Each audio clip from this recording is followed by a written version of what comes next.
মধ্যপ্রদেশের ভোপাল থেকে অমরনাথ যাত্রার জন্য বের হওয়া একটি বাসকে কিভাবে খাদে পড়ার হাত থেকে রক্ষা করলেন স্বয়ং মহাদেব, এই কাহিনীটি শুনলে আপনিও চমকে উঠবেন।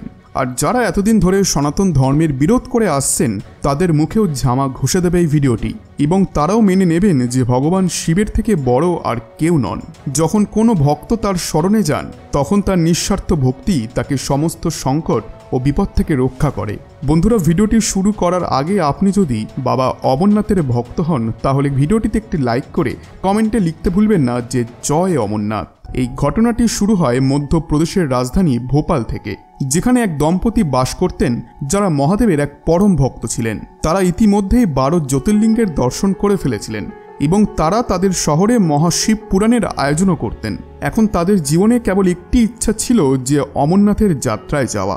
এই দম্পতির নাম ছিল বিশাল ও বৈশালী। তারা অনেকদিন ধরেই প্ল্যান করছিলেন যে অমরনাথের যাত্রায় যাওয়ার জন্য, কিন্তু কাজের নানা ব্যস্ততার কারণে তারা সময় পাচ্ছিলেন না। কিন্তু 2023 সালে স্বয়ং বাবাই তাদেরকে অমরনাথের যাত্রার জন্য ডাকলেন। ওই সময় যখন জুলাই মাসে অমরনাথের যাত্রার বুকিং শুরু হয় তখন বিশাল ও বৈশালী তাদের কাজের থেকে সময় বের করে তারা অমরনাথ যাত্রার রেজিস্ট্রেশন করেন এবং ভোপাল থেকে জম্বুগামী ট্রেনে উঠে তারা জম্বুর উদ্দেশ্যে রওনা দিলেন। এরপর ট্যাক্সির মাধ্যমে তারা শ্রীনগরে পৌঁছালেন, কিন্তু এখনও রাস্তা অনেকটা বাকি ছিল।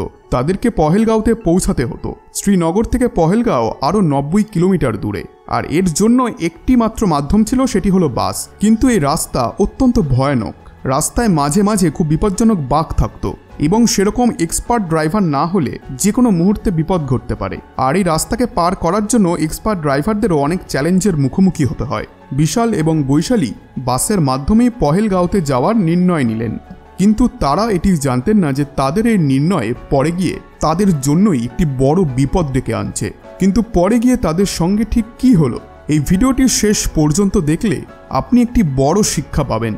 আর এটি বুঝবেন যে মহাদেবকে যদি আপনি শ্রদ্ধা করেন তাহলে আপনার কাছে কোনো কিছুই অসম্ভব নয়। এবার বিশাল এবং বৈশালী শ্রীনগর থেকে পহেলগাঁওতে যাওয়ার জন্য সরকারি বাসে গিয়ে বসে পড়লেন।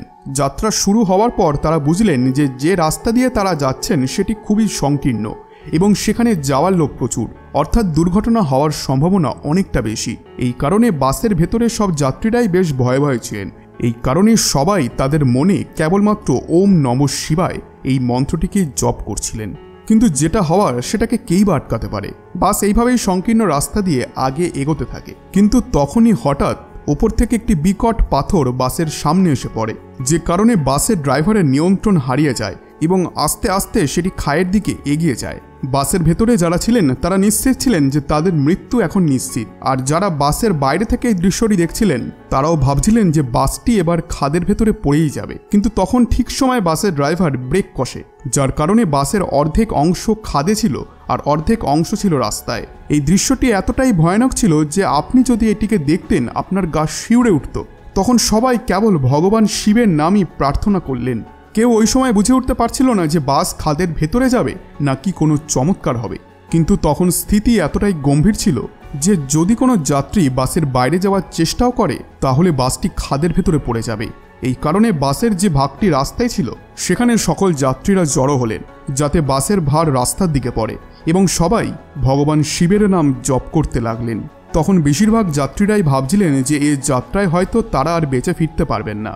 কিন্তু বিশাল আর বৈশালীর প্রথম থেকেই মহাদেবের ওপরে বিশ্বাস ছিল। তাদের বিশ্বাস ছিল যে তীর্থযাত্রার সময় মৃত্যু হলে সেটি ভগবানের ধামে পৌঁছানোর মাধ্যম, তাই জন্য তাদের মৃত্যু ভয় ছিল না। কিন্তু তারা চিন্তা করছিলেন যে আজকে যদি এই বাস খাদের মধ্যে পড়ে যায় তাহলে এত বছর ধরে ভেবে আসা তাদের অমরনাথের যাত্রা হবে না। তবে কথায় আছে না যে মহাদেব তাদের ভক্তের ইচ্ছা সবসময় পূরণ করেন, আর এর একটি জলজান্ত উদাহরণ আমরা মার্কণ্ডেয় পুরাণ থেকেও পাই। মাত্র 12 বছরের আয়ু নিয়ে জন্মেছিলেন মার্কণ্ডেয়, কিন্তু যখন তার মৃত্যুর ঘড়ি সামনে আসে এবং যমরাজ তাকে নিতে আসেন তখন তিনি শিবলিঙ্গকে জড়িয়ে ধরে মহামৃত্যুঞ্জয় মন্ত্র জপ করছিলেন। আর পরিণাম কি হয়েছিল তা তো আপনারা জানেনই।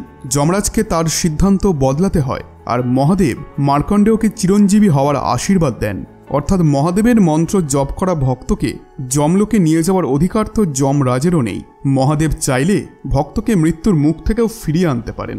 এই কারণেই তাকে মহাদেব বলা হয়। আর মহাদেবের সেই একই চমৎকার অমরনাথ যাত্রাতেও দেখা যায়। ওই বাসের সামনে যারা যারা ছিলেন প্রত্যেকে এই দৃশ্যটি নিজের চোখে দেখছিলেন। কেউ চিৎকার করছিল, কেউ আবার ড্রাইভারের দোষ দেখছিল, কিন্তু বাঁচানোর জন্য কেউ এগিয়ে আসছিল না।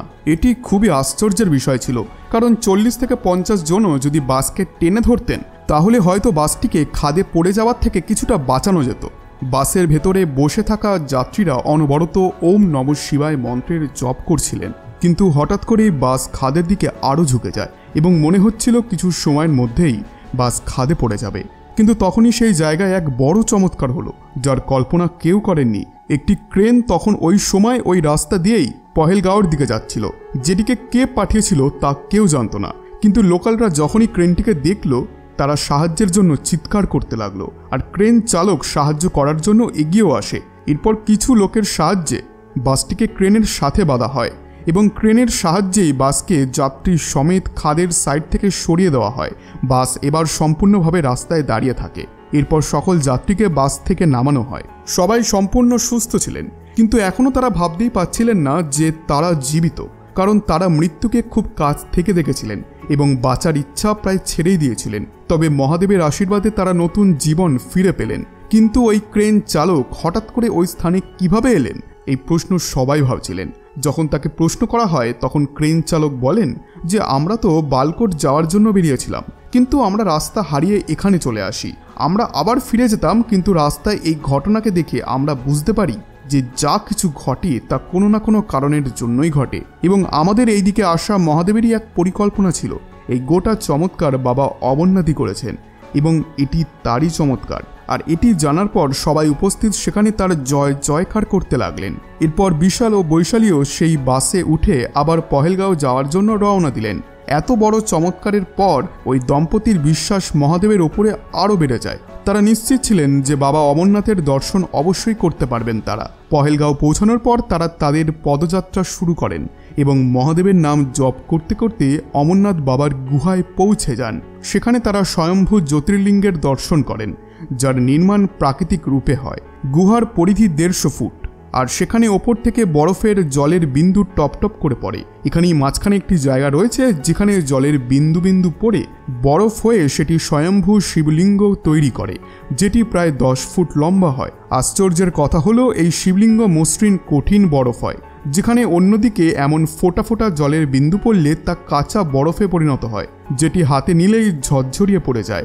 গুহার সেন্টারে প্রথমে বরফের এক বুদবুদ তৈরি হয়, যেটি একটু একটু করে 15 দিন করে রোজ বাড়তে থাকে এবং 10 ফুট মতো লম্বা হয়। পরে চন্দ্রমার স্থান বদলানোর সাথে সেটিও কমতে শুরু করে এবং যখন আকাশে আর চাঁদ দেখা যায় না, অর্থাৎ অমাবস্যার সময়, শিবলিঙ্গও বিলুপ্ত হয়ে যায়। এই স্বয়ম্ভু জ্যোতির্লিঙ্গের দর্শন করা মাত্রই মনে হয় যেন আপনি সকল বাঁধন থেকে মুক্ত হয়ে ভগবানের ধামে পৌঁছে গেছেন। বন্ধুরা, আপনারা যারা বাবা অমরনাথের দর্শনে গিয়েছেন তারা নিজেদের এক্সপিরিয়েন্স কমেন্টের মাধ্যমে জানাতে পারেন।